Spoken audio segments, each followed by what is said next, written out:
축사라고 했는데, 기도라고 했는데, 그런데 그걸 전부 설교로 듣는, 이거는 제 책임이 아니고 듣는 이들의 책임이구나, 이런 생각을 하고 마음에 잠깐의 위로를 받았습니다.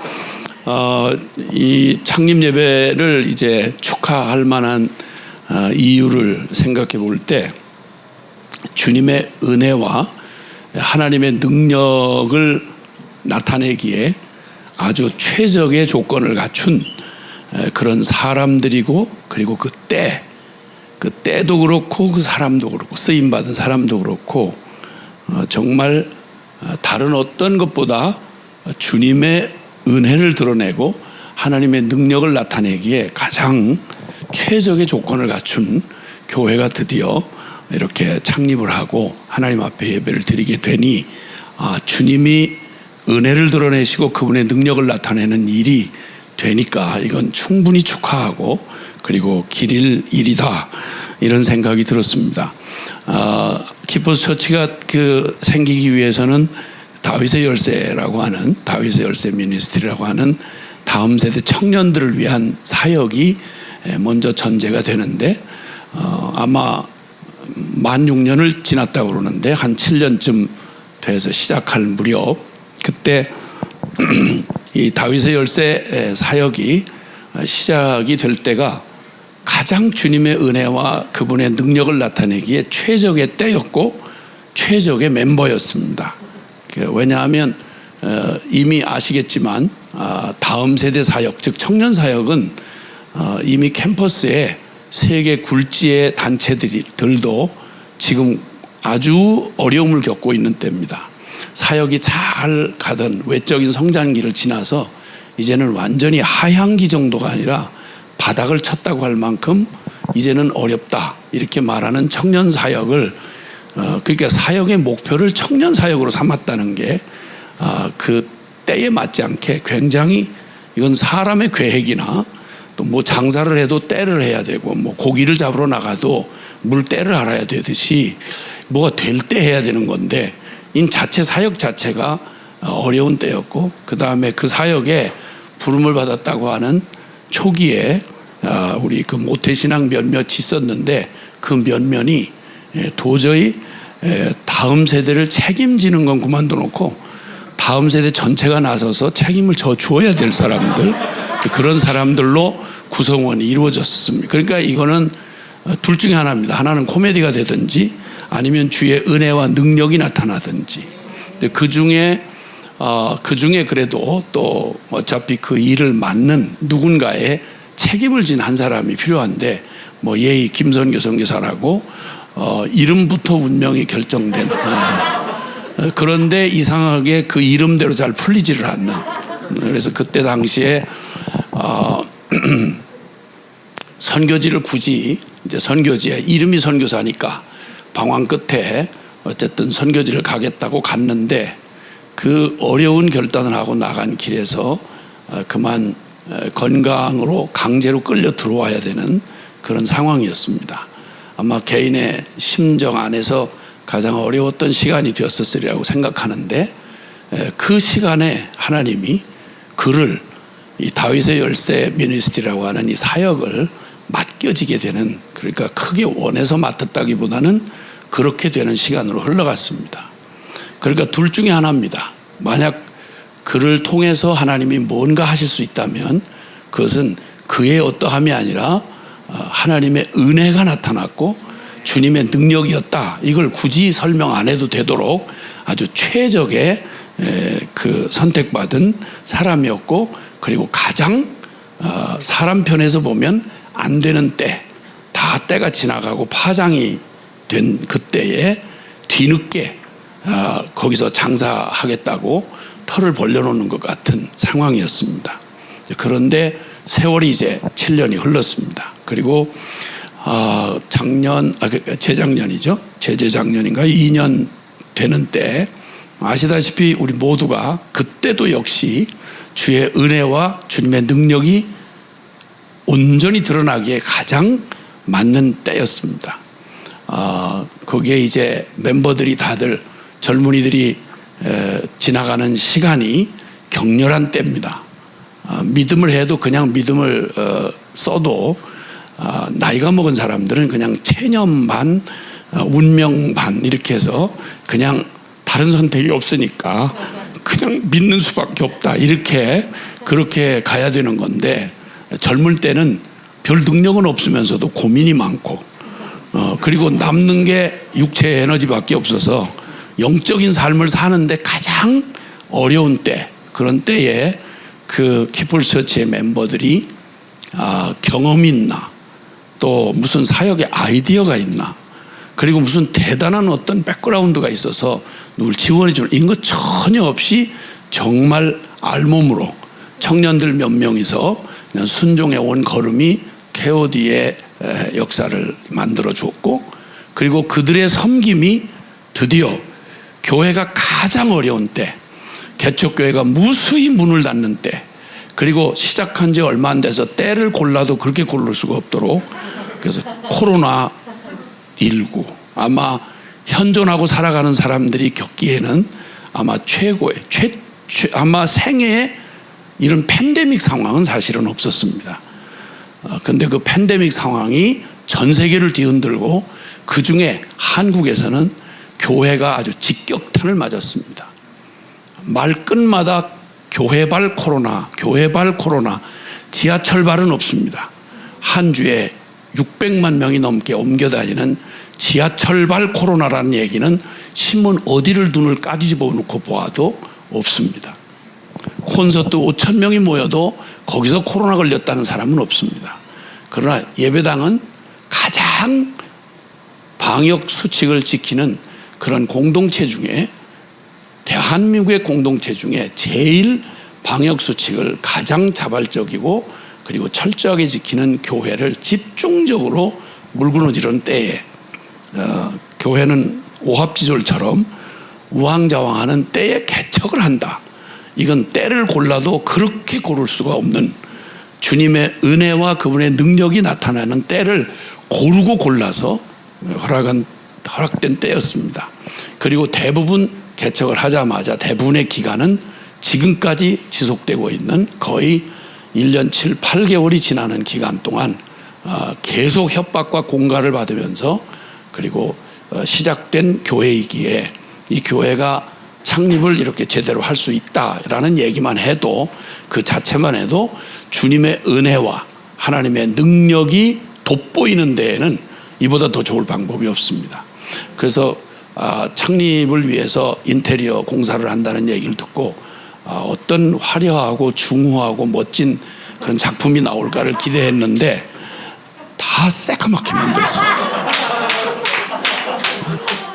왜 그러나 했더니 모든 걸 다 치우고, 이렇게 되면 배경이 다 검으면 주목해야 할 그러한 사람이 아주 뚜렷하게 드러납니다. 모든 주변을 다 깨끗이 정리하고 주님만 바라보이도록 그런 컨셉으로 이렇게 블랙 컨셉으로 이렇게 갔구나, 이런 생각을 했습니다. 그런 의미에서 축하할 만하고 우리 주님 앞에 감사할 만합니다. 창립 2년째 들어서서 창립 예배를 드디어 드리게 되는, 코로나 시기에 문을 닫거나 뒤로 물러서거나 포기하지 않고 끝내 창립을 선포하고야만 하는 하나님의 은혜를 다시 한번 감사를 드립니다. 구약에서는 구약의 참 성도를 일컬을 때 남은 자라고 이런 용어를 사용합니다. 그러니까 엘리야 때 다 모두가 다 나만 남았습니다. 엘리야가 낭망하여 주저앉아서 탄식을 할 때 주님이 아니라 바알에게 무릎 꿇지 아니한 7천인을 내가 남겨두었다, 이렇게 말씀했습니다. 구약시대의 참 성도를 표현하는 말이 남은 자였다면, 예수님 당시에 참 제자는 따르는 자였습니다. 그리고 이제 예수님이 승천하신 후에 성령이 강림하시고 드디어 복음의 이 시대가 열려진 이 복음 시대에 참된 교회, 수많은 종류와 수많은 특징을 가진 교회가 무수히 이 땅에 존재해 왔지만, 한 가지로 하나님이 정말 인정하시고 복음의 생명력이 충만한 교회를 일컫는 그 용어가 지키는 자, 이런 말이었습니다. 계시록에 나타난 교회 가운데 주님께서 너의 작은 능력으로, 계시록 3장 7절 8절에 네가 적은 능력을 가지고서도 내 말을 지키며 내 이름을 배반치 아니하였도다. 그러니까 하나님이 이 땅에 두셨던 참된 성도요, 참 그리스도의 제자요, 그리고 복음시대의 참 교회를 표현하는 말이 남은 자요, 따르는 자요, 지키는 자였는데, 이 표현을 이루는 공통점을 찾아보니까 단어가 하나 똑 떨어져 나왔습니다. 그 단어는 바로 충성이라는 단어였습니다. 충성된 자, 바로 그가 남습니다. 충성된 자, 그가 끝까지 따라갑니다. 충성된 자, 그가 결국은 지켜냅니다. 예수 그리스도의 이름과 그 복음을 누구에게 맡기실까? 도대체 누구에게 이 역사의 유일무이한, 이 소중한, 하나님이 하나밖에 없는 아들의 생명을 그냥 순도 100%로 그렇게 소중한 핏값으로 주신 이 복음을 누구에게 맡겨야 이거 말아먹지 않고, 누구에게 부탁해야 그 이익에 현혹되지 않고, 누구에게 부탁해야 그 혹독한 복음의 핍박과 시련을 이겨내고 끝까지 지켜낼까? 주님은 어떤 사람을 찾을까? 그 사람은 충성된 사람들이었더라고요. 디모데전서 1장 12절에 보니까 나를 충성되이 여겨 내게 직분을 맡기심이니, 복음시대에 정말 바울이 하나님의 앞에 거룩한 이 복음을 부탁받은 그 바울에게 있어서 주님이 오신 건 딱 하나입니다. 충성되이 여겨서 내게 직분을 맡기셨다. 그리고 그는 동일한 똑같은 가치와 농도로 디모데후서 2장 2절에 그의 제자된 디모데에게 이렇게 말합니다. 내게 들은 바 그 복음을 충성된 사람들에게 부탁하라. 똑똑한 사람, 아주 예리한 판단력과 그 지휘 능력을 가지고 있는 대단한 사람, 유명한 사람, 엄청난 사람, 이런 사람을 부탁하라고 하지 않으셨고요. 내게 들은 바 이 복음을, 이 피 묻은 복음을, 이 생명의 영광의 이 복음을 다른 사람이 아니라 충성된 사람에게 부탁해라. 그리고 그 충성된 사람들을 일컬어 말씀하시면서 좋은 군사처럼 자기 일에 매이지 않고 복음과 함께 고난을 기꺼이 받는 용맹한 충성된 병사처럼, 그리고 경기를 하되 술수 쓰고, 그리고 사이비하게 간신히 메달이나 따려고 미친놈 말고 법대로 경기하는 자, 그를 충성되다고 하시고, 농사를 짓되 다 똑같은 농사 짓는 사람이 아니잖아요. 좋은 열매가 맺기까지 그 수많은 시간을 지나면서 성실하게 끝까지 좋은 열매 맺을 때까지 핑계대지 않고 게으르지 않고 성실하게 열매를 맺도록 맺기까지 하는 농부처럼 그렇게 충성된 사람들에게 부탁을 하라. 이렇게 바톤을 이렇게 넘겨주더라고요. 예수님께서 그분이 그 부탁을 하시도록 하셨던 예수님이 그분 당신이 충성되신 분이더라고요. 계시록 1장 5절에 보면 충성된 증인 되신 예수 그리스도를 말합니다. 그분의 이름이 계시록 19장 11절에 보면 충신과 진실입니다. 예수님의 이름 자체가 충신과 진실입니다. 그리고 주님께서 그 충성 자체이신 주님이, 그 아들로 충성하셨던 주님이, 죽기까지 충성하셨던 주님이 빌라델비아 교회를 향해서 오늘 계시록의 7교회 중에서 칭찬만 받은 2교회 중에 2교회 다 하나는 너무너무 궁핍하더라고요. 근데 궁핍하면서 정말 주님에 맡겨진 그 복음을 위해서 궁핍한 중에도 그 정말 주님 앞에 충성을 다해서 주님께서 이런 축복을 하시더라고요. 서문학교회에 칭찬만 받은 2교회 중에 서문학교회에 죽도록 충성하라. 그리하면 생명의 면류관을 내게 주리라. 그게 바로 주님의 마음에 책망할 게 하나 없이 칭찬할 것밖에 없었던 교회인데 너무너무 가난해요. 지극히 극한 가난 속에서 주님을 어떻게 충성되게 섬겼는지를 아시는 주님이 큰 교회에 감동받거나 어마어마한 업적에 감동받은 목소리가 아니시고 그냥 주님의 마음을 먹먹하도록 감동을 드린 그 교회는 지극히 작은 능력, 지극히 가난한 가난 중에 주님의 복음을 지켜낸 사람들이었습니다. 죽도록 충성하라고. 그러면 내가 생명의 면류관을 내게 주리라고. 그리고 두 번째, 칭찬만 받은 교회 두 번째가 바로 다윗의 열쇠가 받았던 말씀, 바로 3장, 계시록 3장에 나오는 빌라델비아 교회입니다. 그들에게 말하기를, 주님, 너희 작은 능력을 가지고도 너희가 내 말을 지키고, 큰 능력을 요구하시질 않았습니다. 작은 능력을 가지고도 내 말을 지키고 내 이름을 배반치 않았다 라고 빌라델비아 교회를 주님께서 기뻐 받으시면서 약속을 하세요. 3장 10절에 보면 내가 너를 지켜서 네가 내 말을 지키고 내 이름을 배반치 않았지, 내가 너 지켜줄게. 지키는 교회는 지켜라 하는 명령만을 주신 교회가 아니라 지켜주시겠다는 주님의 약속을 함께 받은 교회인 것입니다. 내가 너를 지켜 시험의 때를 이기게 하고, 지금 가장 어려운 때에 교회를 시작했습니다. 교회가 가장 안 돼서 있던 교회도 문을 닫는 때, 그리고 이제 점점 시대는 노골적으로 하나님을 대적하고 복음을 대적하는, 전 세계적으로는 말할 것도 없지만 한국 교회의 외형적인 전성시대가 지나고 이젠 드디어 교회가 교회답게 복음과 함께 고난을 받아야 하는 그런 시험의 때에 들어섰습니다. 이 때를 이기게 하시겠답니다. 지켜주시겠답니다. 그래서 너를 짓밟고 너를 흔들어대는 모든 자들을 네 발 앞에 무릎 꿇게 해서 내가 너희를 어떻게 사랑하는지를 모든 이가 볼 수 있게 하리라.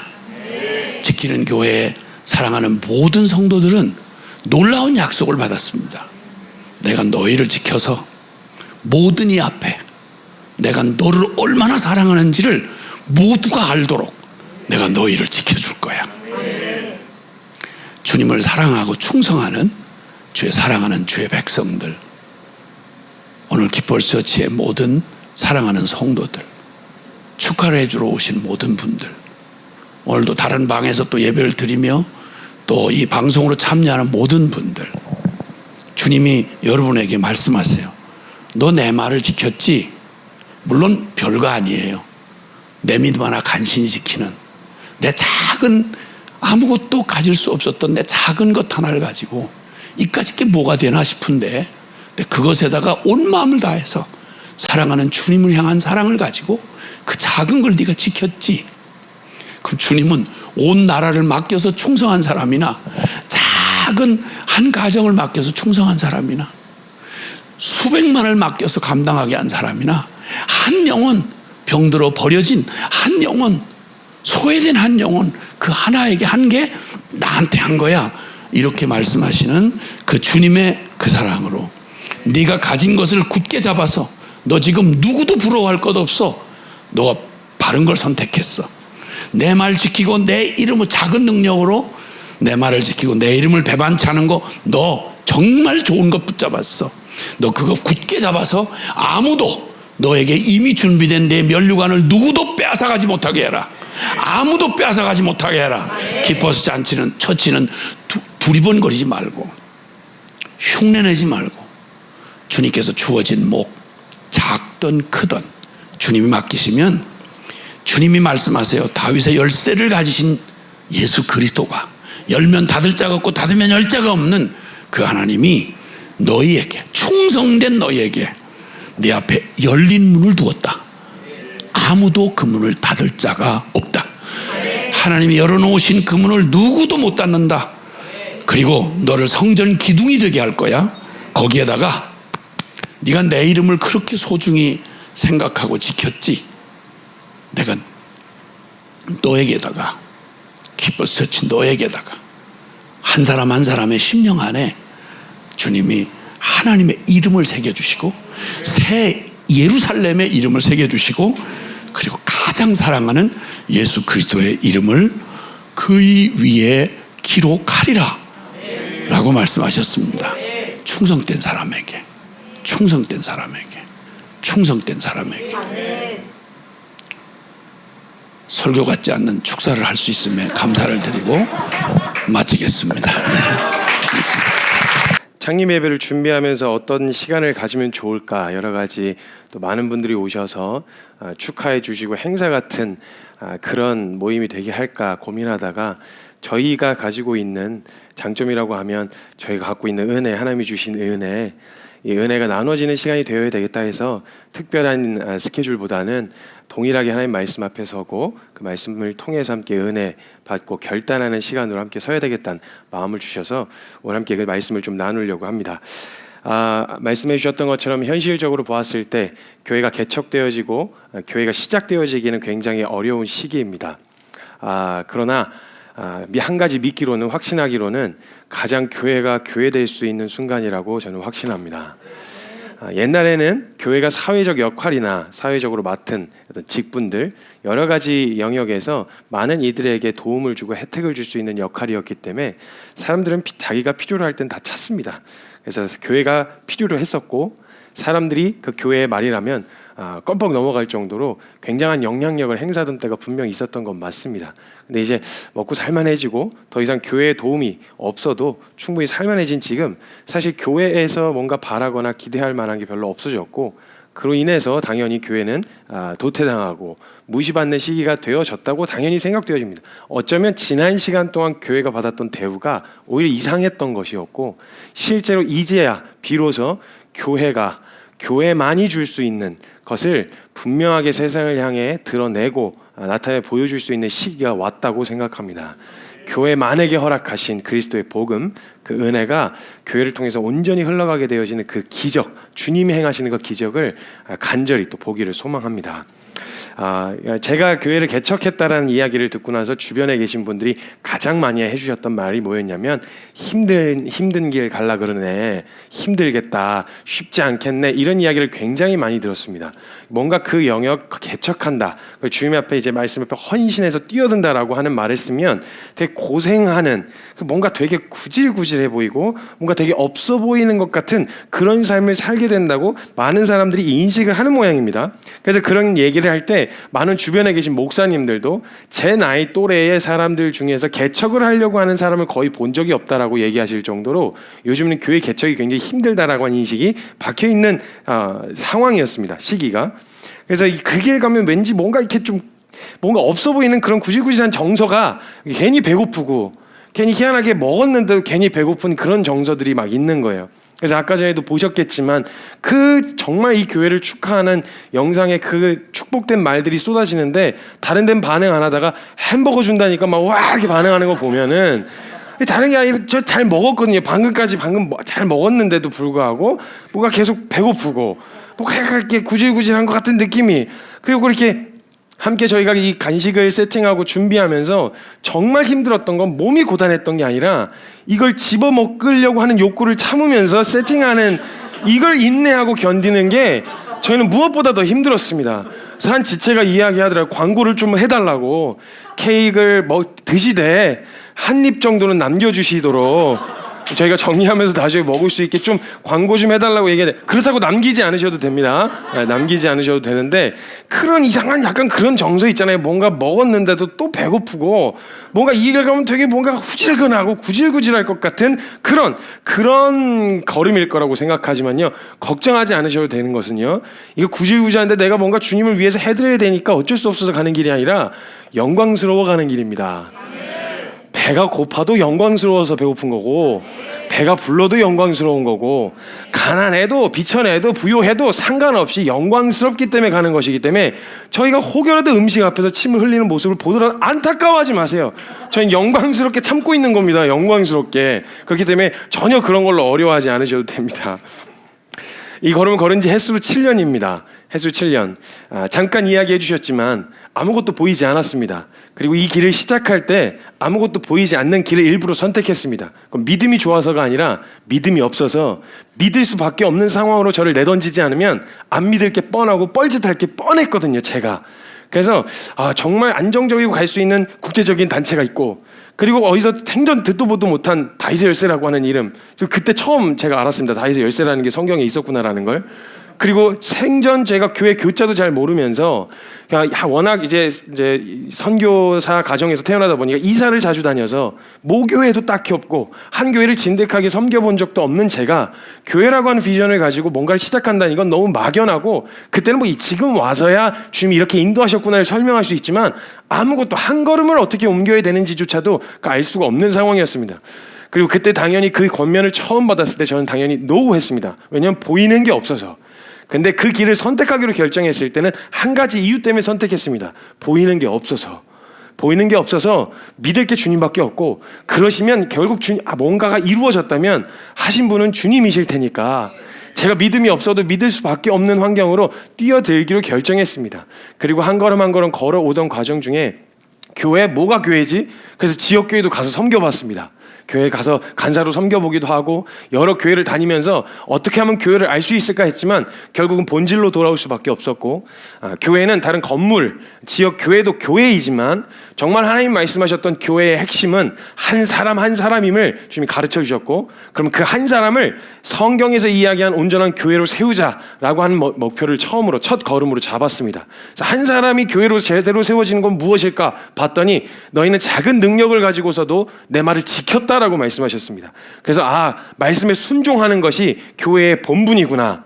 내가 뭔가 엄청난 사역을, 주님을 위해서 엄청난 사역을 해드리는 거, 뭔가 열매를 갖다 드리는 게 교회의 본분이 아니라 하나님이 하신 말씀을 지켜 따르고 행하는, 그것이 교회의 본분이구나라는 걸 알려주셨고, 교회라고 하는 것이 시작되기 전에 먼저 한 사람을 말씀에 순종하는 사람으로 세우자라고 하는 목표를 가지고 이름부터 무식한 고생질이라고 하는 프로젝트를 시작했습니다. 말씀 앞에서 고민하고 생각하고 질문하자입니다. 벌써 시작하고 나서 6기에 이르기까지 20명이 넘는 청년들이 함께 말씀, 다른 게 아무것도 없습니다. 들어올 때 알 수 있는 정보라고는 기한은 무기한입니다. 커리큘럼이 어떻게 되나요? 커리큘럼 안 알려드립니다. 대부분의 모든 대답이 이런 식입니다. 어떻게 진행되나요? 안 알려줌. 언제 모집하나요? 안 알려줌. 그럼 언제 들어가는 건가요? 안 알려줌. 그냥 전화하면 바로 들어오시면 돼요. 이런 진짜 무턱대고 진짜 무식하고 단순 무식한, 그러나 하나님 말씀하셨을 때 말씀하신 것을 순종할 우리의 마음의 준비가, 태도가 되어 있는가? 정말 우리가 분별 못해서 순종할 말씀을 몰라서 못하고 있는 것인가? 아니면 이미 수도 없이 쏟아진 하나님의 말씀이 있었는데 순종할 마음이 없어서 순종을 유보하고 있었던 건 아니었나? 다른 것 말고 정말 우리가 먼저 하나님 말씀에 순종하는 태도를 갖자. 그래서 말씀하시면 한다. 이것이 슬로건이 돼서 함께 달려왔습니다. 그러던 와중에 하나님이 지역교회에 대한 마음을 계속해서 부어주셨고, 그 마음을 저는 아닐 거야, 나는 아니에요 주님, 저는 그 길을 갈 수가 없습니다, 다 선교지 나가서 죽으라면 죽겠습니다, 근데 지역교회는 제가 한 영역이 아닌 것 같습니다 라고 계속 순종을 유보하던 과정 중에 제가 이제 어떤 교회에서 사역을 하고 있다가 한 목사님을 만나게 됐습니다. 그 목사님이 갑자기 그냥 이렇게 자주 알고 인사하고 지내고 친하게 지내던 사이가 전혀 아니었는데 일주일 후에 저희 연락이 오셨습니다. 잠깐 좀 만났으면 좋겠다고. 그래서 만나게 되어졌고, 그 목사님이 저에게 이렇게 얘기하시는 거예요. 희한하게 왜 성교형제 일주일 동안 성교형제를 위해서 기도하라는 마음을 주셔서 기도하는데 왜 그런지 몰라서 이해하게 하고 싶어서 만났다. 거기 왜 가 있냐라고 물으시더라고요, 교회에. 그래서 그 교회에서 저는 교회에 대한 비전을 가지고 시작했는데 어떻게 해야 될지 몰라서 지역교회 섬기고 있었습니다 라고 이야기를 했더니 그래서 그러셨나 보다 하면서 이제 교회 개척을 해오고 있었던, 교회 개척 운동을 하고 계셨던 사역을 진행 중이셨는데, 다른 거 없다. 이제 교회 같이 이 개척하는 거 실제로 우리 마지막 때에 남는 건 교회다. 이 교회 정말 하나님 말씀 앞에 제대로 세워진 교회 함께 세워보자라고 도전하셨었고, 제가 끝까지 이제 거부하고 순종을 유보하던 제가 저 신학도 안 하고 목사 안수도 안 받고 제 조건이 안 되는데요. 이렇게 얘기해서 제가 한 가지가 이제 계속 걸렸었거든요. 해서 목사 안수를 받아야 되는 거 아닐까, 여러 가지 고민들이 있었는데 목사님이시니까 당연히 그치 해야지 이렇게 얘기하실 줄 알고 저는 유보하기 위해서 일부러 제가 사실은 목사 안수도 안 받고 이렇게 해서 조건이 안 되는데요 얘기했더니 딱 한마디를 하시는데, 주님 오실 날 머지 않았어. 학벌 들고 주님 앞에 설 거야? 그냥 시작해. 이렇게 해가지고 우산 역할, 무슨 어떤 어려움이 생기거나 무슨 이렇게 뭐 논쟁이 생긴다, 논란거리가 된다, 다 해줄 테니까, 커버해 줄 테니까 일단 정말 그 순수한 마음을 한번 시작해봐라, 이렇게 도전을 해주시더라고요. 저는 그냥 말만 그러실 줄 알았는데 진짜로 이름도 따로, 그리고 목회 안에서 진행되어지는 모든 목회의 방향성과 철학도 따로 할 수 있지만 정말 우산 역할만 해주시면서 시작할 수 있도록 도움을 주시는 여러 목사님들이 계셨습니다. 그렇게 또 순종을 유보할 때마다 정신 차릴 수 있도록 저를 일깨워 주시느라고 여러 믿음의 선배님들을 통해서 계속 이끌어 오셨고 인도해 주셔서 오늘 이 자리까지 설 수 있었습니다. 주님이 하셨고 또 주님이 하실 일이 기대가 됩니다. 이 창의 예배를 준비하면서 하나님이 사실은 주셨던 말씀이 이미 있었습니다. 그래서 이 말씀을 창립 예배 때 해야 되겠다라는 생각을 가지고 품고 있었다가 이게 계속 딜레이가 되고 이게 코로나 때문에 미루다가 벌써 2년이라는 시간이 훌쩍 지나서 이 설교가 아끼다 똥 될 것 같아서 밖에서 여러 번 좀 사용했었습니다. 또 재탕하는 게 아니라 원래 창립 예배를 위해서 이 말씀을 준비했었다라는 걸 알아주셨으면 좋겠습니다. 오늘 말씀의 주제는 창립 예배하고는 전혀 어울리지 않는 설교의 주제입니다. 헌신하지 마십시오라고 하는 주제입니다. 제가 이 설교를 한번 했었던 적이 있었는데 경남 지역에 굉장히 큰 선교단체에 리더들만 모여서 하는 수련회였습니다. 그래서 그 지역에 있는 리더들이 전부 다 모여서 한 500~600명 되는 모임이었는데 거기서 제가 이 말씀의 주제로 한번 말씀을 선포했던 적이 있었습니다. 올라가자마자 오늘의 설교 주제는 헌신하지 마십시오라고 이야기를 했더니 뒤에 진행팀에서 난리가 났습니다. 왜냐하면 그때 리더 헌신 예배였습니다. 제가 거기 가서 대뜸 주제가 헌신하지 마십시오라고 이야기를 하니까 진행팀에서 어떻게 해야 되나, 나중에 뒤늦게 끝나고 같이 목사님들하고 교제하는데 정말 마이크를 꺼야 되나 어떻게 해야 되나 고민 많이 했다고 얘기를 하시더라고요. 참 어울리지 않는 주제이지만 저희 키퍼스 처치가 시작하면서 꼭 이 말씀을 통해서 저희 공동체와 또 축하하러 오신 여러분들 가운데 하시고 싶은 말씀이 있다는 마음이 들었습니다. 헌신하지 마십시오. 호세아서 1장 2절의 말씀입니다. 제가 읽어드리겠습니다. 여호와께서 처음 호세아에게 말씀하실 때 여호와께서 호세아에게 이르시되 너는 가서 음란한 여자를 맞이하여 음란한 자식을 낳으라. 이 나라가 여호와를 떠나서 크게 음란함이니라 하시니. 여러분, 헌신이라는 말은요, 몸을 드린다라고 하는 말입니다. 직역하면 그냥 그 말이에요. 몸을 드린다. 근데 여기서 드린다라고 하는 말은요, 줬다라는 말입니다. 줬다라는 말은 무슨 말이냐면 준 것에 대하여 이제 더 이상 나는 그것에 대한 소유권을 주장하지 않겠다라는 말입니다.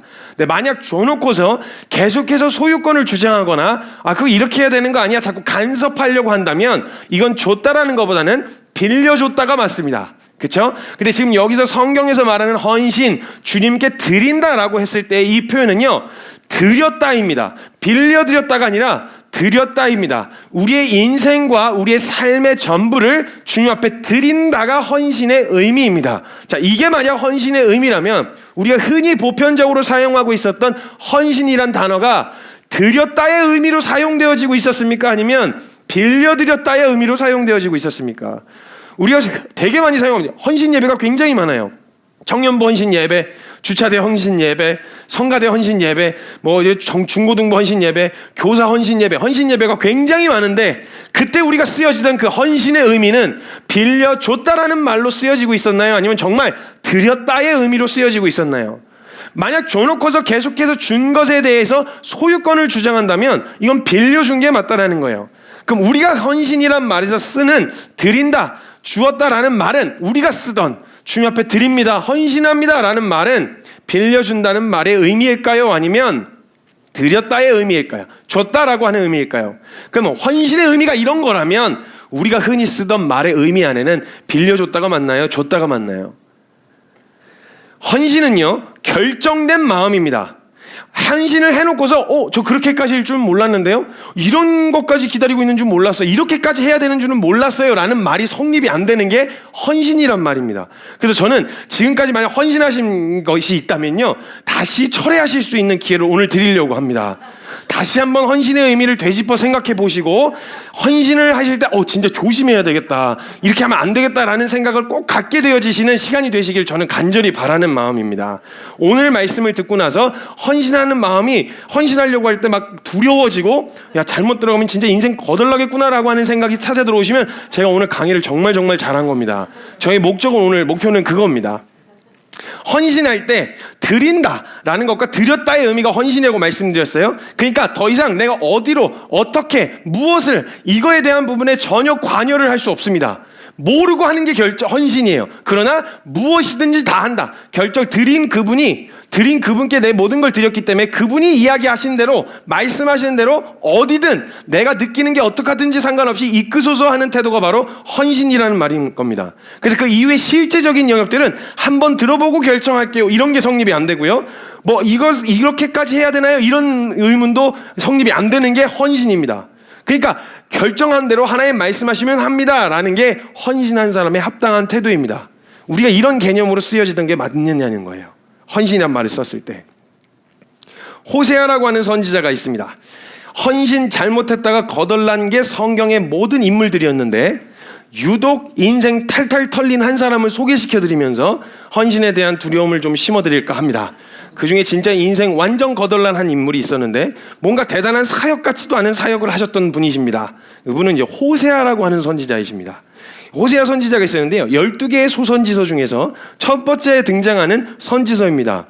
대부분 선지자들이 활동했던 시기들은요, 다윗 왕 이후로는 대부분 괜찮은 왕이 거의 나오질 않았어요. 늘 하나님을 반역하고 타락하는 왕들 사이에서 거룩하신 하나님의 말씀을 대언하고 그 말씀을 선포하는 자리에 서 있다 보니까 늘 멸시를 받고 늘 모함을 받고 핍박을 받고 고난을 당했었습니다. 그래서 그 왕들 중에서도 몇 명 선한 왕들이 나왔다가 말년에는 꼬장 부리고 죽는 그런 레파토리가 구약 역사 내내 반복이 됐었습니다. 근데 하나님을 반역해서 혹독한 대가를 치르고 여로보암 2세 때는요, 정치적인 평안과 경제적인 부유함, 물질적 부유함을 누리고 있었던 시기였습니다. 그때 동시에 항상 여기에 같이 딸려오는 공식이 있죠. 물질적 부유함과 정치적인 평안 뒤에 함께 딸려오는 건 항상 도덕적인 타락, 이런 것들이 함께 영적인 파산, 이런 것들이 함께 딸려옵니다. 그래서 물질적 부요함이 결코 복이라고 할 수는 없습니다. 복의 기회가 될 수는 있겠으나 그것 자체가 복이라고 보기에는 이르다라는 겁니다. 근데 어찌됐건 하나님이 그 폭풍 같은 시기에 호세아 선지자를 사역자로 부르시기로 결정하십니다. 그리고 부르셨습니다. 그리고 호세아 선지자는요, 그 부르심을 받을 당시에 대부분의 선지자들의 인생이 어땠는지를 대충 짐작하고 있고 알고 있었을 겁니다. 그래서 대부분의 선지자들의 생애를 보고 알겠지만 타락하고 패역한 그 세상의 분위기에서 그 거룩을 지키라고 말씀하신 그 하나님의 말씀을 대언하는 것이라면 어떤 일을 당할지 호세아도 어느 정도는 짐작하고 있었습니다. 그리고 그 짐작 끝에 그래, 이 정도는 할 수 있겠다, 이 정도쯤이면 그 핍박받고 고난받는 거 요거는 내가 할 수 있겠다라는 마음으로 아마 헌신을 했겠죠. 그래서 그런 삶을 살라고 하시는 거구나, 그래 결정하자 하고 헌신했습니다. 근데 문제는 헌신은 하나님 내가 생각한 영역으로만 가겠다는 게 헌신이 아니라 내 예상을 뛰어넘는 길을 펼쳐 보여주셔도 가겠다는 결정이 함께 묻어있는 결정입니다. 여기서 호세아가 실수를 했어요. 자기는 선지자로 부름을 받으면 이사야처럼 예레미야처럼 외치고 대언하고 기사대기 좀 맞고 구덩이 처박히는 이런 삶을 생각을 했지, 이런 거는 어느 정도 예상을 했지만 그 다른 삶을 펼쳐 보이실 거라면 상상도 못했을 겁니다, 호세아가. 그래서 거기까지는 오케이 하고 부르심에 헌신을 했는데 하나님은 꼭 부르실 때 내가 널 좀 쓰고 싶다라고 하는 이런 추상적이고 애매모호하고 명확하지 않는 말씀으로 말씀을 하십니다. 희한하게 내가 너를 요 영역으로 요렇게 쓰고 싶다라고 좀 디테일하게 가르쳐 주시면 좋은데, 주님이 우리에게 항상 가르쳐 주실 때는 내가 널 좀 쓰고 싶다, 가라 이런 말씀 있잖아요. 와라 이런 거. 어디로요? 어떻게요? 이걸 항상 궁금하게 만드는 약간 그런 식으로 되게 애매모호하게 만드시는데 여기에 호세아가 걸려든 겁니다. 그래서 내가 널 좀 쓰고 싶다 이렇게 부르신 거죠. 그래서 쓰고 싶다면 그리로 쓰실 줄 알고 네 헌신하겠습니다 하고 헌신하게 되어졌습니다. 어디로 가라, 무엇을 해라의 부르심이 아니었어요. 내가 널 앞으로 이렇게 할 거야 라는 부르심이 아니라 내가 널 좀 쓰고 싶다라는 부르심이었고 거기에 헌신하기로 결정했다라는 거예요. 그 다음의 걸음과 방향은 들어보고 결정하는 취사 선택의 문제가 아닌 게 문제인 거예요. 그 부르심에 헌신을 했으니 호세아는 이제 그의 인생과 삶에 대한 주도권은 자신에게 있는 게 아니라 부르신 그 헌신 드린 그분께 있게 되어진 거예요. 그의 인생 자체가. 근데 여기서 너무 충격적인 장면이 등장합니다. 상상도 못한 명령을 내리시는 거예요. 처음이에요. 처음 하시는 말씀이에요. 뭐 좀 이렇게 신앙생활을 하면 좀 더 발을 깊이 들여가다가 나중에 어느 정도 수준 되면 조금 이렇게 하셔야 되는데 초장부터 상식을 벗어나는 명령을 내리시는 거예요. 그러니까 사람들이 헌신 안 하려고 그러죠. 질려서. 이런 명령부터 내리시니까 호세아에게 하신 첫 명령이 뭐냐면 오늘 읽었던 본문 말씀이었는데요. 1장 2절에 여호와께서 처음 호세아에게 말씀하실 때였어요. 여호와께서 처음 호세아에게 말씀하실 때 여호와께서 호세아에게 이르시되 너는 가서 음란한 여자를 맞이하여 음란한 자식을 낳으라. 이 나라가 여호와를 떠나 크게 음란함이니라 하시니 지금 처음 하시는 말씀이 결혼을 하라고 하시는 거예요. 근데 앞에 붙은 수식어가 좀 쎄해요. 음란한 여자랑 결혼을 하라는 거예요. 아니 가서 말씀을 대언해라. 여기까지는 예상해서 할 수 있겠다 이거야.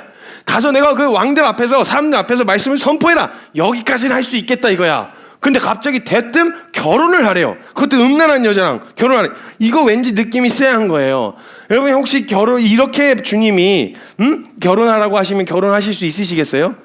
여러분 헌신을 하면요 여기에 토를 못 달아요. 여러분 결혼 대상자 청년들이 있는데 결혼 대상자를 위해서 기도할 때 결혼 대상자를 위해서 주님 다른 거 이제 양심이 있어갖고 또 이렇게 디테일하게 안 구해요. 주님 앞에 구할 땐. 그래서 주님 좀 생긴 것도 반듯했으면 좋겠고요. 그래도 뭐 가진 것도 좀 있어야 되지 않겠어요? 뭐 이렇게 안 구하고요. 양심이 있어서 기도할 때는 전 다른 거 정말 필요 없어요 주님. 저 정말 주님 사랑하고요. 하나님 마음에 꼭 합한 사람이고요. 주님 이 길 함께 갈 수 있는 사람이면 그럼 충분해요. 뭐 이렇게 구한단 말이에요. 주님이 그 기도를 너무 기쁘게 받으셨어요. 솔로몬의 기도처럼 너무 기쁘게 받으셔가지고 이제 그대로 응답을 해주신 거죠. 그래서 주님이 데리고 오셨어요. 직접 친히. 주님의 기준 아시죠? 나 여호와는 외모를 보지 않는다. 나 여호와는 중심을 보느니라. 올리 중심만 보느니라. 그래서 딱 데리고 오셨는데 야 진짜 오직 중심만 보셨어. 정말 볼 수 있는 게 중심밖에 없어. 그럼 어떻게 이게 만약에 그냥 데리고 오셔서 결혼하라고 하시면 이렇게 괜찮으시겠어요? 그냥 대뜸 주님이 데리고 오셨으면 아멘입니다. 왜? 나 헌신했으니까.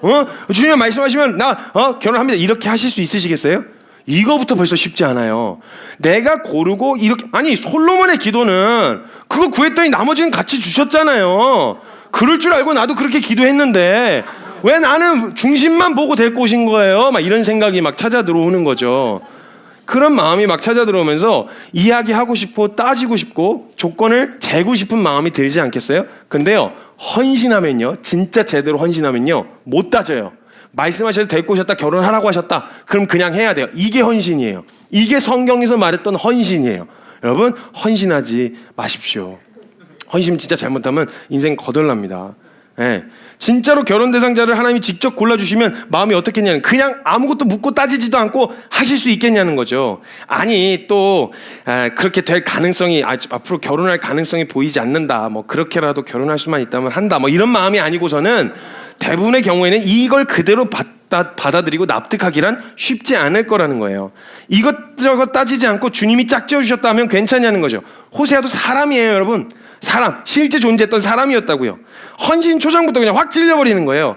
헌신 뒤에 여전히 내가 내 삶의 주도권을 쥐고 있었으면요 하나님이 하시는 명령 순종 못해요. 말씀하시면 한다 이런 거 못해요. 그냥 큰일 나거든요. 말씀하시면 한다라는 말은 내가 지금도 듣도 보도 하지 못했던 내가 생전 경험해보지 못한 말씀으로 나를 인도하신더라도 갑니다라고 하는 결정이에요. 아는 수준만큼까지만 하겠다가 헌신이 아니라 내 상상을 초월하시는 하나님이시니까 그분이 이끄시는 걸음 내 상상 이상이시겠죠. 난 몰라요. 그러니까 주님께 맡기겠습니다. 이끄신 대로 갑니다. 이게 헌신이라고요. 여러분 헌신 잘못했다간 정말 상상 이상의 걸음을 보게 되실 거예요. 조심하셔야 돼요. 헌신에는 늘 신중 또 신중해야 된다는 거예요. 뭔가 하고 안 하고가 이젠 더 이상 내 결정권이 아니라는 거예요. 헌신이란 개념이. 그래서요 항상 여러분 고백하실 때 항상 조심하고 늘 깨어서 정신 차리셔야 돼요. 주님이 그거 들으시거든요. 집요하게 추적하신단 말이에요 우리 주님. 그래서 찬양을 부르실 때도 멜로디 따라서 부른 건데 그 가사의 의미가 어떤 의미인지 모르고 따라 불렀다. 잘못 걸려 들으면 정말 인생 거덜나십니다. 몇 가지 경계해야 될 찬양 한 두어 가지를 가르쳐 드리겠습니다. 첫 번째, 주님 뜻대로 살기로 했네입니다.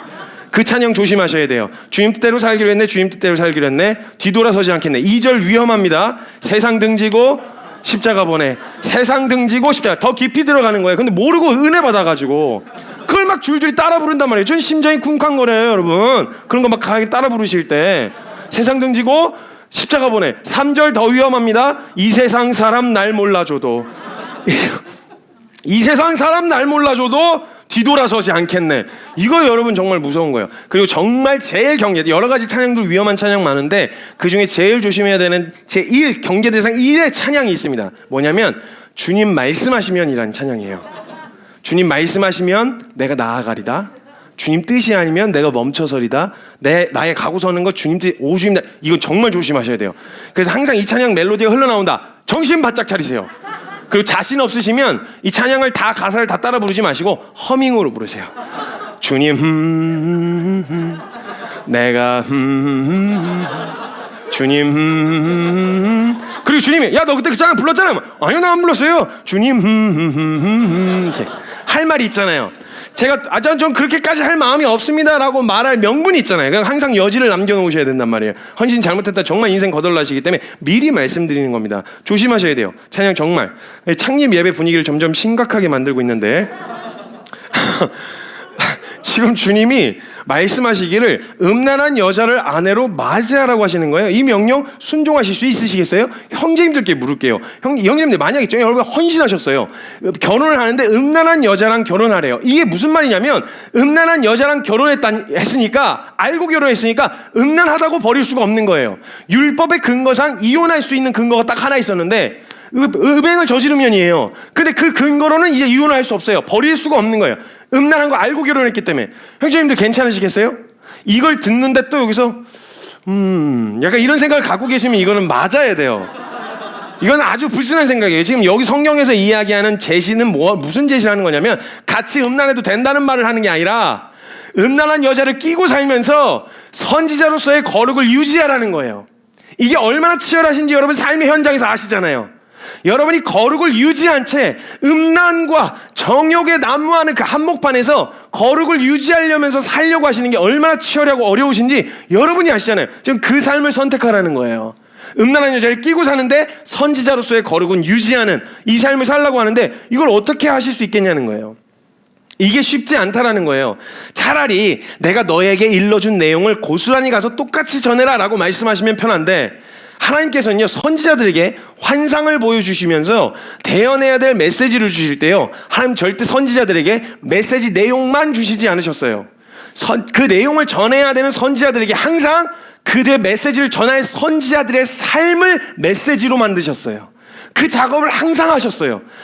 야, 이 가서 너 이 며칠 지나면 이제 망한다 이렇게 가서 메시지만 전해 이렇게 하진 않으셨고요. 그 말을 전해야 되는 선지자의 삶을 메시지로 만드시는 작업을 반드시 먼저 하셨어요. 그래서 보면요 선지자들의 삶 자체가 메시지예요. 이사야 보세요. 이사야는 메시지 때문에 아내가 죽고 인분을 만들어서 떡을 만들어 먹고 멍에를 지고 다니고 벌거벗고 다니고, 예레미야는 그냥 눈물로 눈이 상하고 같이 포로로 끌려가고, 다니엘도 마찬가지고, 세례 요한, 엘리야, 부르심을 받았던 사람들의 삶도 마찬가지였어요. 아브라함 한번 보세요. 만약 내가 내 인생의 주도권을 가지고 있었던 사람이었으면요 초장부터 내리시는 명령에 절대 순종 못할 명령만 내리셨어요.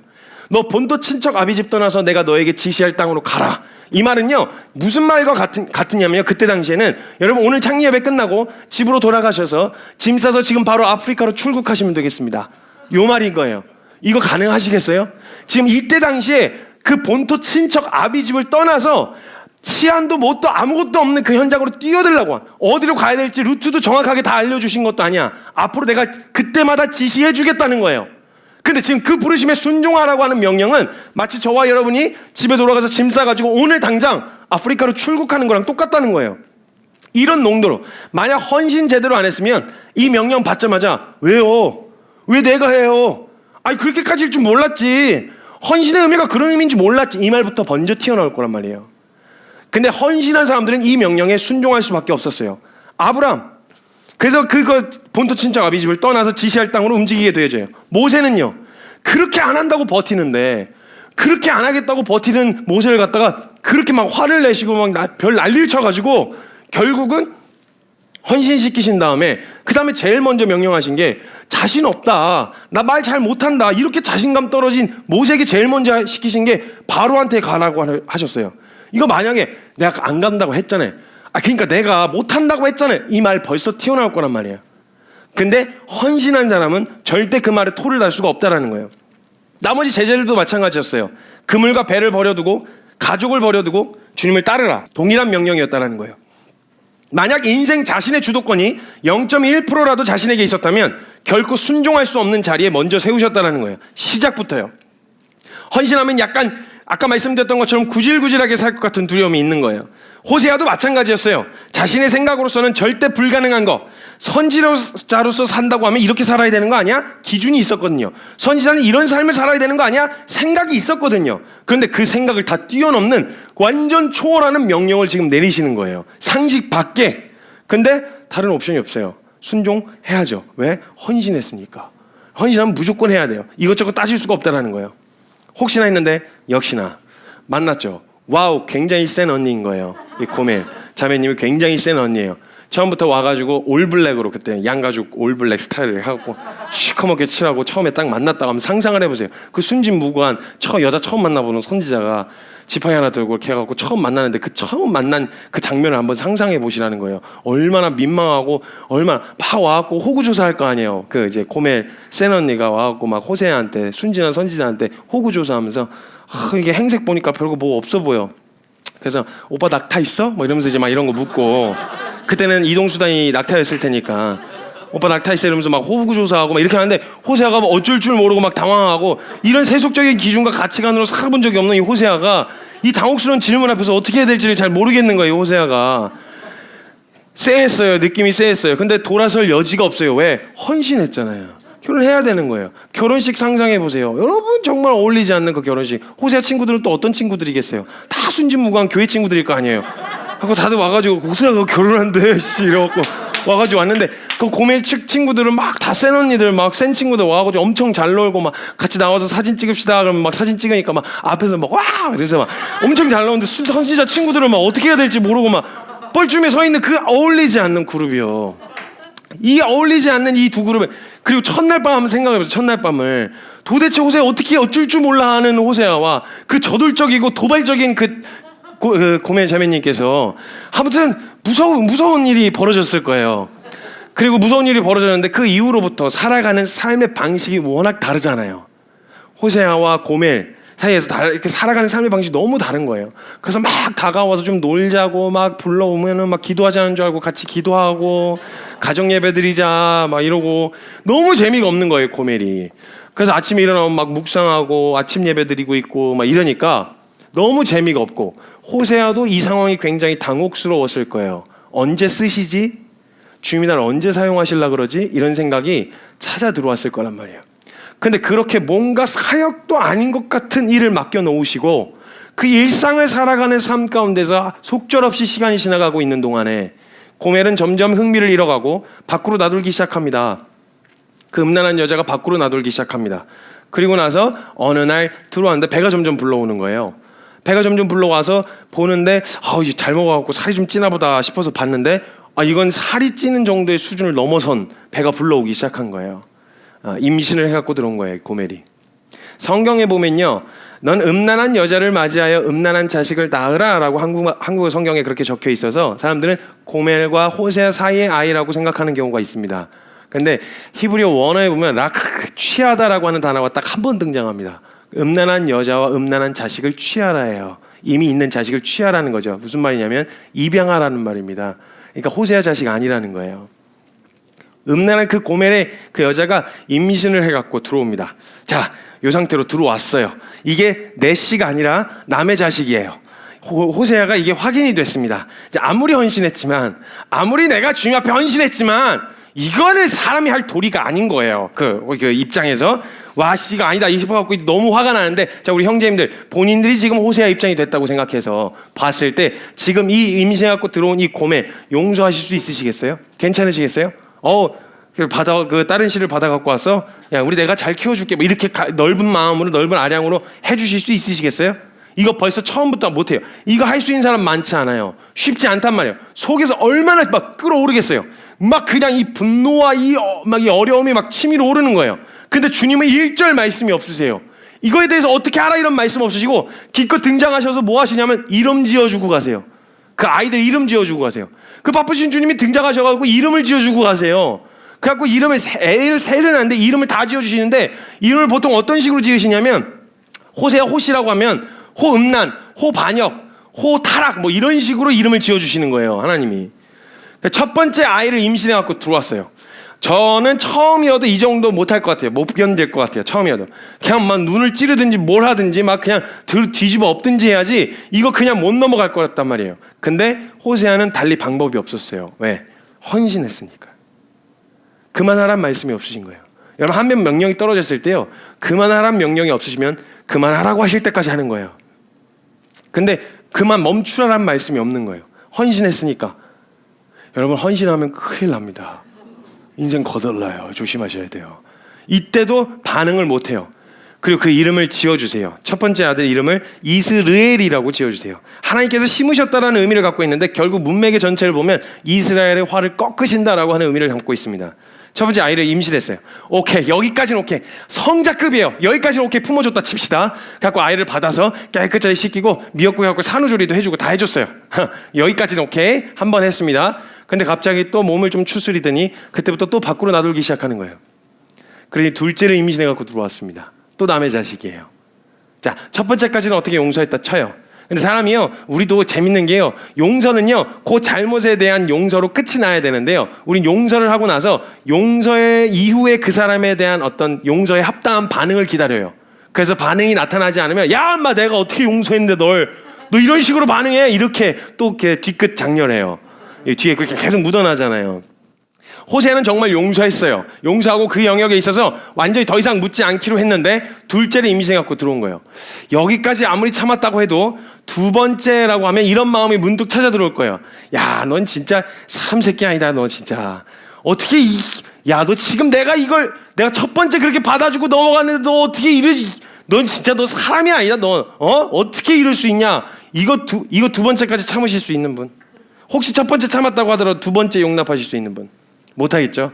안 돼요. 쉽지 않단 말이에요. 호세아 사람이에요. 이거 사람이 할 짓이 아니에요. 이거 이미 마음은 너덜너덜해질 대로 너덜해지는데 그때 또 주님이 또 이름을 지어주세요. 로루하마라고 지어주세요. 딸이었어요. 내가 이 백성을 불쌍히 여기지 않는다라고 하는 의미를 갖고 있어요. 거기까지 주님이 그만하라는 말씀이 없으셨어요. 그걸 그만할 수가 없었죠. 왜? 헌신했으니까.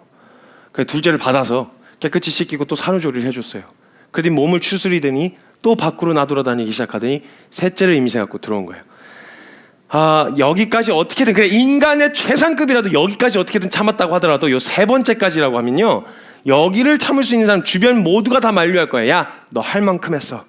넌 진짜 그 정도면 충분히 했어. 저건 네가 말이 통하는 사람이 아니야. 그러니까 상대하지 말고 야 그만해. 너 정말 주님 앞에서도 사람들 앞에서 충분히 됐다 그만해 라고 이야기해 줄 만한 상황이에요. 근데 정작 호세아는 멈출 수가 없어요. 왜? 헌신했으니까. 주님이 그만하라고를 안 하시는 거예요. 여러분 헌신하면 이렇게 돼요. 헌신하면 진짜 잘못하면 인생 거덜납니다. 이런 거를 그만한다고 말을 할 수가 없어요. 헌신해서 멈출 수가 없는 거예요. 저 같았으면 여기까지 못 갔어요. 기다리고 있다가 만약 셋째를 임신했는데 내 자식이 아니야. 문 뒤에서 불 끄고 기다리고 있다가 문 열고 들어오면 그냥 목을 옆에 360도로 돌려버리든지 해야지. 영화에서 보면 이렇게 돌려버리는 거 있잖아요. 이렇게 하고 죽는 거. 그렇게 하든지 뭐 사지백체를 다 꺾어놓든지 해야지. 이걸 어떻게 참아요? 견딜 수가 없는 거예요. 사실 이거 사람 중에서 어떻게 할 수 있는 사람이 있겠어요. 그러니까 이게 현실성 없는 이야기처럼 들리는 거예요. 이게 어떻게 가능해? 실제로 이렇게 하라고 말도 안 되는 이야기야 라고 들린다라는 거예요. 돌아설 여지와 가능성이 전혀 없었던 호세아는 그 셋째마저 받을 수밖에 없었어요. 여러분 헌신하고 최소 3년이요. 애 임신하고 다시 임신할 수 있는 시기까지 겹쳐서 포함해서 아이 임신하고 출산해서 3명을 낳았으니까 최소 3년을 부르심 받고 뭐 이게 사역의 방향성도 뭐 이게 특별한 열매도 나타나지 않는 이 짓을, 애만 보는 이 짓을 3년을 했어요. 3년을. 지금 저 뭐 하려고 부르신 거예요? 어디다 쓰시려고 부르신 거예요? 이런 생각이 수도 없이 찾아 들어왔을 시간이 속절없이 3년이 지나갔습니다. 아무것도 안 해. 근데 그만둘 수가 없어요. 왜? 헌신했으니까. 근데 그런 호세아, 이런 바보고 멍청이 같은 이 호세아가 너무 한심해 보였는지 이 미친 여자가 돈 될 만한 걸 싹 다 들러서 날라요. 도망가요. 애 셋하고 호세아만 덩그러니 남아진 거예요. 남겨진 거예요. 그 한심하고 어처구니 없는 이 상황에 놓여진 호세아 마음에 어떤 마음이 찾아 들어왔겠어요? 아마도 호세아가 이런 생각했을 거예요. 됐죠? 이제 할 만큼 했죠? 이 정도면 솔직히 할 만큼 했잖아요. 그 진짜 좀 주님 좀 서운하네요. 제가 헌신한 헌신의 열매가 고작 이겁니까? 제가 주님 앞에 충성 다해서 주님 앞에 헌신하고 드리려고 했었던 제 삶을 드렸는데 그 보상이 고작 이거예요? 라는 생각이 찾아 들어왔을 거예요, 아마. 호세아 마음 가운데. 그렇게 하염없이 시간이 지난 어느 날 하나님께서 불러도 대답 없던 하나님이 어느 날 등장하세요. 그리고 호세아를 부르십니다. 호세아야, 이젠 부르면 무서워요. 뭘 시키실지 모르겠으니까 부르면 무서워요. 그래서 왜 그러시냐고 그랬더니 너 고멜 기억나냐고 물으시는 거예요. 어찌 잊으리요, 그 여자를. 그래가지고 기억난다고 얘기했더니 그 여자가 지금 인신매매 시장에서 은 15에 보리 한 호멜 반에 팔려가고 있다. 보리 한 호멜 반이요, 은 15의 가치예요. 은 15 하면 은 30이죠. 은 30에 예수님이 팔려가셨잖아요. 한역 값이, 진짜 아무것도 아닌 한역 값에 예수님이 팔려가신 거였거든요. 은 15에 보리 한 호멜 반에 지금 팔려가고 있다는 거예요. 그래서 주님이 거기까지 얘기하신 다음에 됐냐? 이 정도면 보상이 돼? 속 시원하냐 이제? 내가 이거 진짜 너 이거 보여주려고 내가 걔 도망가 있는 동안 인생 완전 거덜나도록 내가 완전 인생 다 조져놨어 내가. 어때? 속 시원하지? 내가 너한테 이걸 보여주고 싶었어. 결국은 이런 메시지를 전가하게 하시려고 하시렸으면 오히려 좀 속이라도 시원할 텐데, 좀 드라마틱한 반전이라도 있었으면 속이라도 시원할 텐데, 그런 호세아에게, 그런 걸 기대하고 있었을 수도 있는 호세아에게 하나님 말씀하시는 거예요. 은 15에 보리 한 호멜 반에 팔려가고 있대. 네가 네 돈 주고 사와.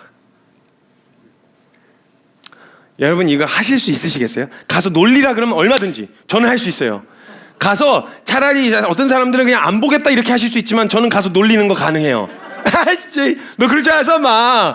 너 내 말 안 듣더니 그렇게 될 줄 알아. 이렇게 놀리는 거 저는 가능해요. 속이 시원할 수만 있다면 저는 그렇게 할 거예요.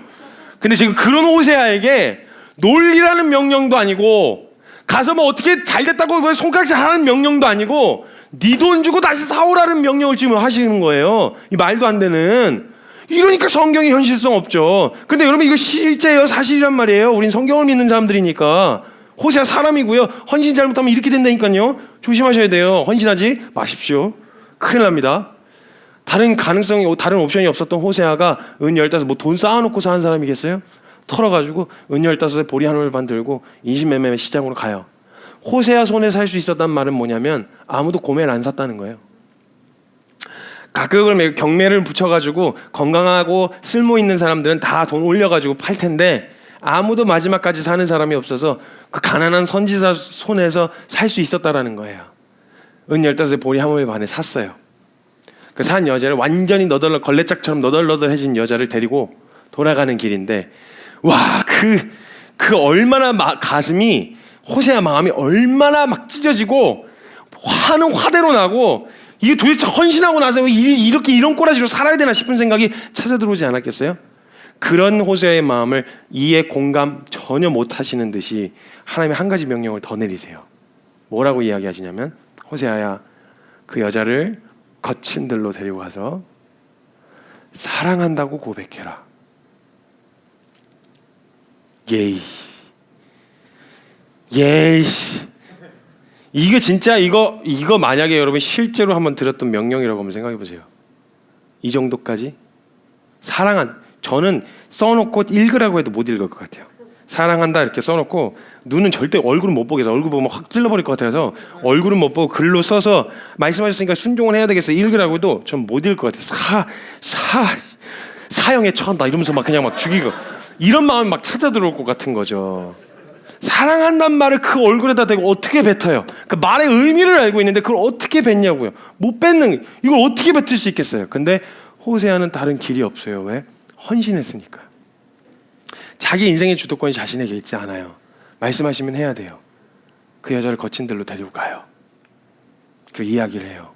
여보, 당신은 여전히 내 아내요. 난 아직도 당신을 사랑하고 있어요. 아마 첫 번째 첫 마디로 하면은 못 알아들을 거야. 미쳐서 발광하겠지. 막 미쳐서 발광하면서 비아냥거리고 이 거룩하신 선지자분이 여기까지 어떻게 행차하셔가지고 아이고 내 꼴 이렇게 된 거 보시려고 오셨어요? 아이고 거룩하신 선지자분이 어떻게 뭘 해드릴까요? 제가 다 저 돈 주고 사셨는데 제가 뭘 해드릴까요? 어떻게 즐겁게 해드릴까요? 비아냥거리면서 비꼬고 발광하고 있는 그 여자를 향해서 못 알아들어? 그럼 한 번 더 이야기해주라. 여보, 당신은 아직도 여전히 내 아내야. 그리고 아직도 난 당신을 사랑하고 있어요. 제가 이거를 읽으면서 이거 좀 너무했다. 하나님, 호세아 사람이에요. 사람이라고요. 이 짓을 어떻게 합니까? 그러니까 안 가는 거예요. 이거 주님도 아셔야 돼요. 이러니까 안 가지. 누가 갈라 그러겠어요? 헌신하면 이렇게 된다. 차라리 헌신하면 돈 많이 벌고 성공하게 되고 유명해지고 영향력 행사하는 그런 사람 되는 거라면 안 갈 사람은 어디 있겠어요? 근데 굳이 그걸 사람들을 불러 모으시는데 꼭 이런 얘기까지 다 적어 놓으셔가지고 나중에 사기를 치셔서 거짓말 하셔갖고 불러놓은 다음에 하시든지, 부르기도 전에 이렇게 얘기하시면 누가 가겠냐고요. 주님도 아셔야 돼요. 이거 이렇게 얘기하고 싶은 마음. 저도 호세아 사람이에요. 이 말도 안 되는 이 일을 시키신 거예요. 여러분 하실 수 있으시겠어요? 여러분이나 입장이라면 하실 수 헌신하면요 이거 해야 돼요. 그러니까 헌신하시면 안 돼요. 함부로 헌신했다가 진짜 인생 거덜나세요. 정말 큰일 나요. 그리고 성경에 읽어 내려가던 길을 제가 거의 마무리할 때쯤이었습니다. 근데 제가 어느 날 성경 호세아를 다시 보다가 이 성경을 제가 잘못 보고 있었다라고 하는 생각이 들었어요. 만약에요 이 성경의 호세아가 만에 하나라도 그렇게까지 헌신을 해서 고멜이 돌이키는 그런 드라마틱한 성경의 결론을 이어졌다면 그거 알면 한번 해볼 만해요. 그렇죠? 내가 한 3번 정도 참으면 한 4-5번 정도 참아서 이 사람 바뀌는 게 확실하다 그러면 그 정도는 어느 정도 해볼 수 있을 것 같아요. 근데 성경에서 고멜은 드라마틱하게 반전을 일으켜서 주님께로 돌아오고 호세아의 그 용서와 용납의 의미를 알아차리고 고마워하는 그런 드라마로 끝나지 않고요. 고구마를 한 10만 개 그냥 꾸역꾸역 집어넣은 것처럼 속이 꽉 막힌 것처럼 그냥 성경이 그렇게 끝나요. 드라마틱한 반전이 없이 그 사건이 마무리가 돼요. 이야기가 흐름이 끝나요. 이게 과연 헌신의 결과일까? 이거 알면 누가 갈까요? 차라리 돌이킨다고 얘기를 적어놓으시든지. 근데 이렇게 하면 누가 가려고 하겠어요? 헌신했다고 드라마틱한 결과가 열매가 맺혀지지 않는다라는 거예요. 무섭죠? 이제 좀 헌신하기가 좀 망설여지시죠? 야 진짜 야 주님 말씀하시니까 정말 경계해야 되겠다 이거 찬양. 이런 생각, 헌신하면 무섭겠다라는 생각이 좀 찾아 들어오시죠? 그럼 제가 이제 설교를 잘한 건데 역시 저희 교회는 제가 그 성도님들이 이미 결정이 되신 분들이라 그러신지 두려움을 느끼지 않으시는군요. 헌신하면 이 꼴 날 수도 있는 위험성이 도사리고 있다는 거예요. 항상 경계하셔야 돼요. 근데 제가 이 스토리를 읽으면서 그런 생각이 들었어요. 야 이거 어떻게 하냐? 이건 사람이 할 수 있는 일이 아니야 라고 하는 생각이 저에게도 찾아 들어왔거든요. 그래서 성경을 읽으면 제가 이게 불가능하다고 생각했었던 이유는 뭐냐면 제가 이 성경에서 호세아가 되어서 이 성경을 읽고 있었거든요. 근데 제가 성경을 잘못 보고 있었더라고요. 이 성경에서 이야기하는 저와 여러분의 역할은 호세아가 아니고 고멜이었어요. 그리고 지금 호세아가 하고 있는 그 무의미한 모든 투자들은요 하나님이 저와 여러분을 위해서 하셨던 헌신이고 투자이셨던 거예요. 그리고 제가 성경을 잘못 보고 있었구나. 그래서 성경을 거꾸로 다시 읽기 시작했어요. 호세아도 분명 사람이었을 텐데 이런 얼토당토 않는 명령에 어떻게 순종할 수 있었을까? 이거 궁금하시잖아요. 저도 궁금했어요. 이 스토리는 우리가 호세아로 읽어서는 절대 이해가 안 되는 거예요. 이 스토리는 우리가 고멜이 되어서 읽어야 이해가 되는 거예요. 지금 이 스토리의 결과는요 우리더러 호세아와 같은 헌신을 하라는 요구가 아니에요.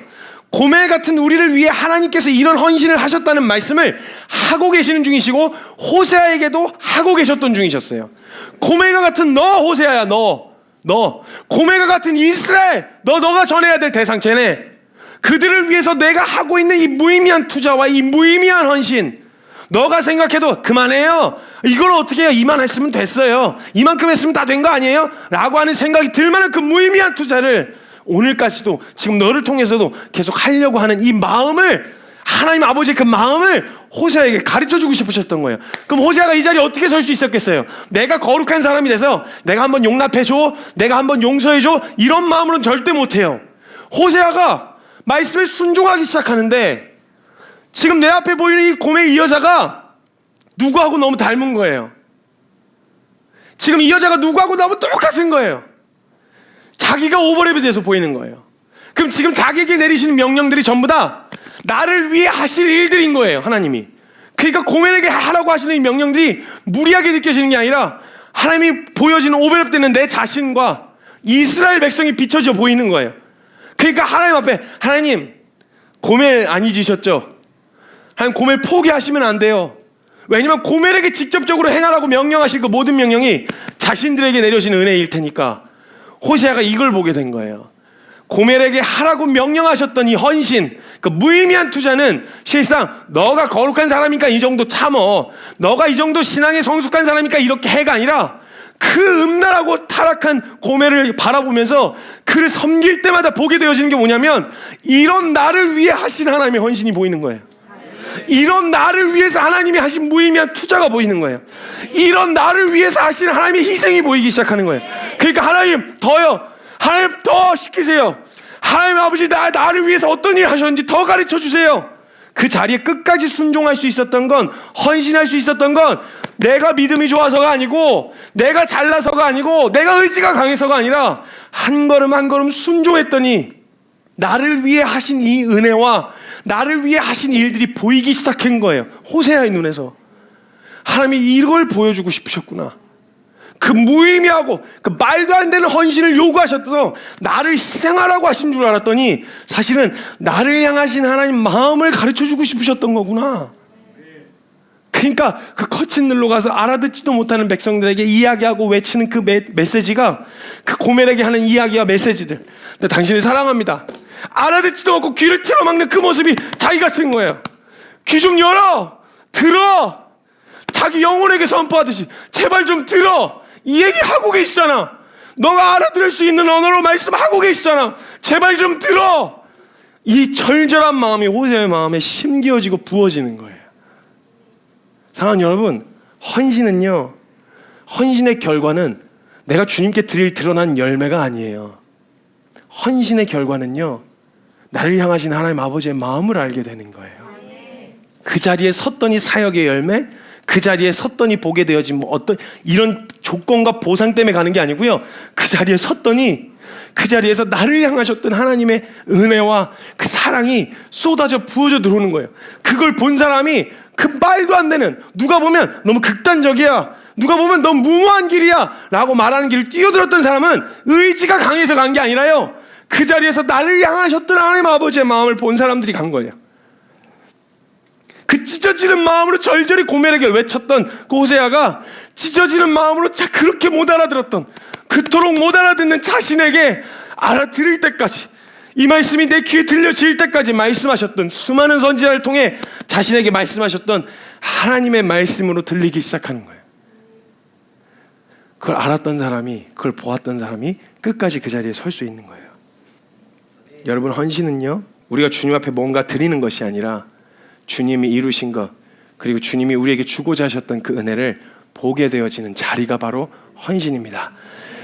헌신, 만약에 내가 주님을 위해서 뭔가 드리려고 하는 마음으로 헌신하는 것이라면 헌신하지 마십시오.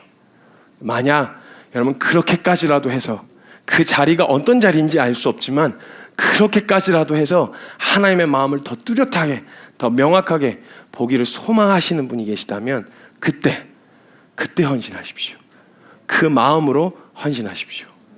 그 자리에서, 헌신의 자리에서 보게 되어지는 건 열매, 결과, 성과 이런 게 아니라 저와 여러분을 향하셨던 하나님 아버지의 마음입니다. 순종을 통해서 하나님 아버지의 마음을 알게 되어지는 거예요.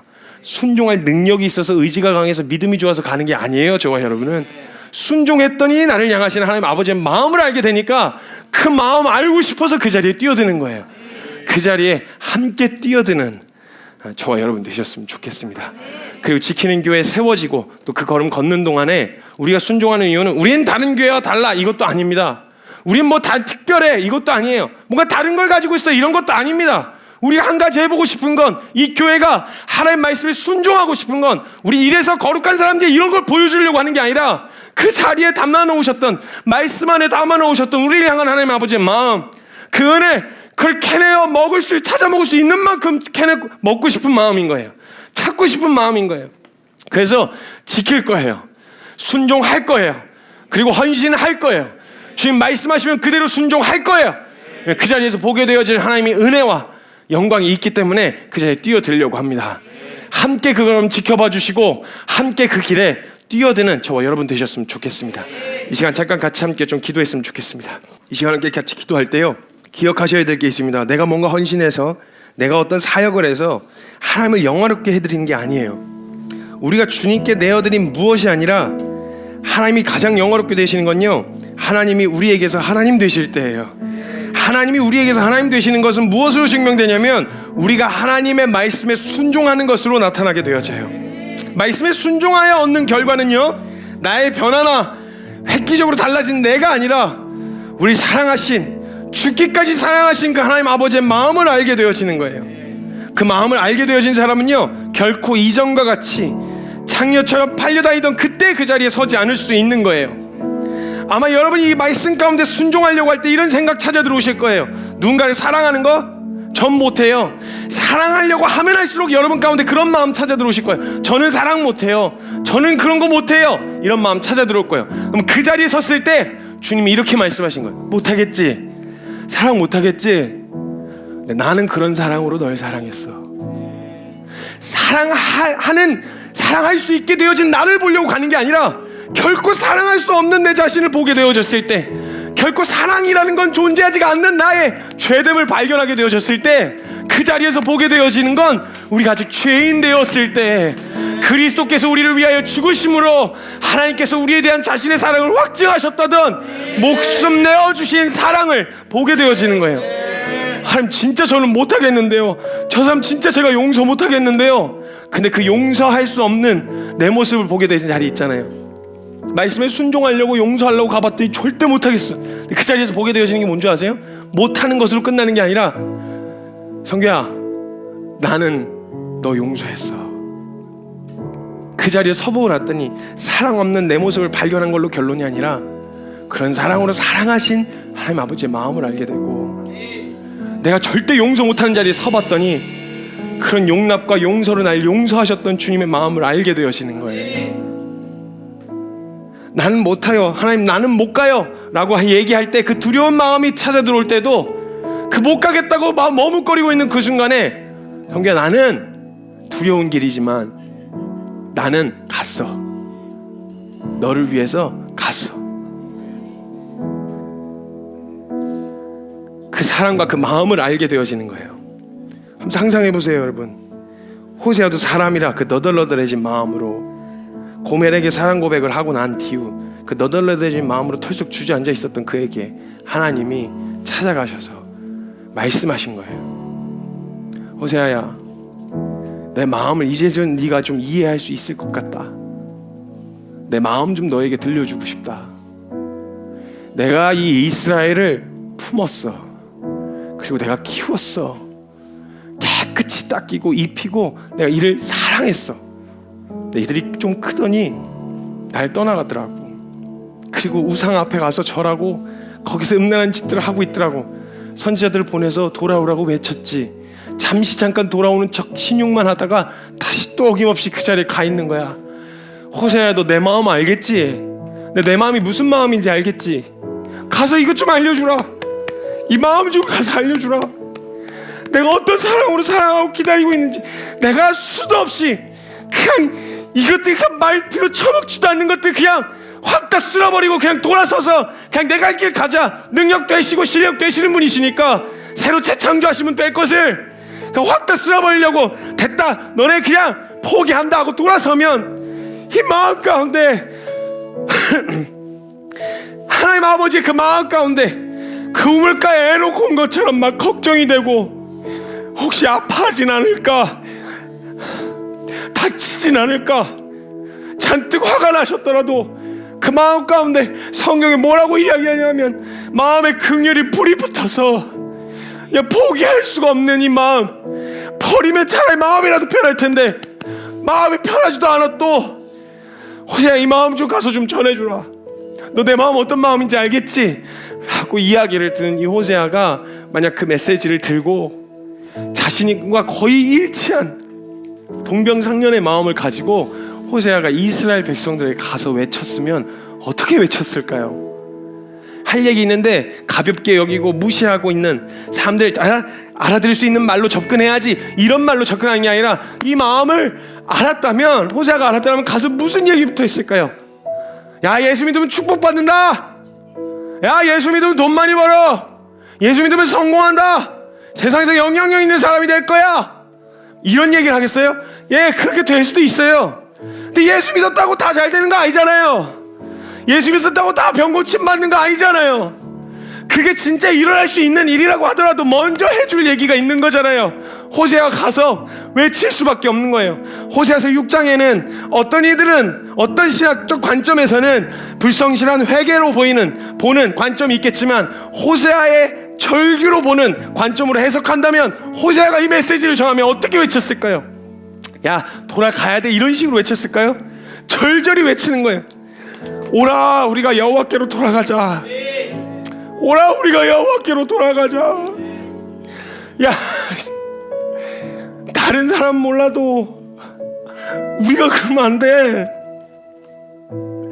다른 이방인들은 몰라서 그래도 너 출애굽할 때부터 너희 하나님이 어떻게 먹이시고 너희 하나님이 어떻게 인도하시는지 그 역사를 알고 있는 적어도 우리만큼은 그러면 안 되지. 다른 사람들은 몰라도 우리만큼은 그러면 안 되지. 우리가 어떤 사랑 받았어, 우리가 어떤 은혜 받았어. 다른 은혜를 모르는 사람들이 그런다는 건 이해가 가. 몰라서 그러니까. 근데 그 은혜를 안다고 말하는 저와 여러분에게서만큼은, 그리고 이스라엘에게서만큼은 하나님이 가장 영화롭게 되셔야죠. 하나님의 이름이 가장 높여지셔야죠. 호세아가 절절히 외치는 거예요. 오라, 우리가 여호와께로 돌아가자. 그가 우리를 찢으셨으나 다시 싸매어 주실 것이다. 그의 신실하심은 새벽빛같이 일정하다. 오라, 우리가 여호와께로 돌아가자. 여호와를 알자. 힘써 여호와를 알자. 절절히 외쳤을 그 호세아의 절규가 오늘날 우리의 삶을 통해서 외쳐져야 한다고 믿어요. 사랑하는 여러분, 다른 사람들은 몰라도요, 한국교회가 그러면 안 돼요. 다른 데는 몰라도요, 진짜 한국교회는 그러면 안 돼요. 진짜 정말 많은 선교사님들의 피 흘림이 있었고요, 정말 많은 믿음의 선배님들이 예배당에서 신앙 지켜가면서 죽으셨어요. 정말 다른 데서는 몰라도 한국교회는 그러면 안 돼요. 한국교회 어떤 사랑 받았어요? 우리 어떤 은혜 받았어요? 저 다른 사람 몰라도 우린 이러면 안 돼요. 정말 하나님 말씀 앞에서 다른 건 몰라도 우리 한국교회 안에서 그 은혜를 안다고 말하는 저와 여러분에게서만큼은, 다른 데서 세상은 아무리 하나님의 이름 멸시하고 손가락질해도 그 은혜를 안다고 말하는 저와 여러분에게서만큼은 하나님의 이름이 가장 영화롭게 되셔야죠. 하나님의 이름이 가장 영광스럽게 빛나셔야죠. 먼저 우리 시간 함께 같이 기도할 때 우리가 주님 앞에 함께 섭시다. 하나님이 우리를 향하신 하나님 아버지의 마음을 듣는 거예요. 순종하겠다는 결단은 내가 주님을 위해서 뭔가 해드리겠다는 결단이 아니에요.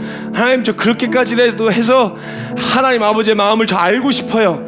저를 향하신 하나님 아버지의 마음을 알고 싶습니다 라고 하는 마음이에요. 그런 마음으로 순종하겠다고 결정하는 거예요. 그렇게 되어졌을 때 하나님의 마음이 쏟아져, 불가항력적으로 쏟아져 부어주실 거예요. 그 마음이 부음받을 사람은 나가서 외칠 수밖에 없는 거예요. 오라, 우리가 여호와께로 돌아가자. 오라, 우리가 여호와께로 돌아가자. 세상의 빛과 소금이 되어야 할 교회의 본분, 하나님의 말씀에 순종할 때 할 수 있게 되어집니다. 우리 말씀에 순종하겠다는 결정, 하나님의 마음을 알겠다는 그 결정으로 함께 나아갑시다. 그 자리에서 하나님 아버지 마음을 알게 됐을 때 우리 세상을 향해서 빛과 소금으로 외칠 수 있을 거예요. 여호와를 알자. 힘써 여호와를 알자. 우리 그런 마음을 함께 기도하며 나아갈 때 우리 사랑하는 주님의 이름 간절하게 한번 크게 부르짖고 동성으로 함께 기도하며 나아갑니다. 주님,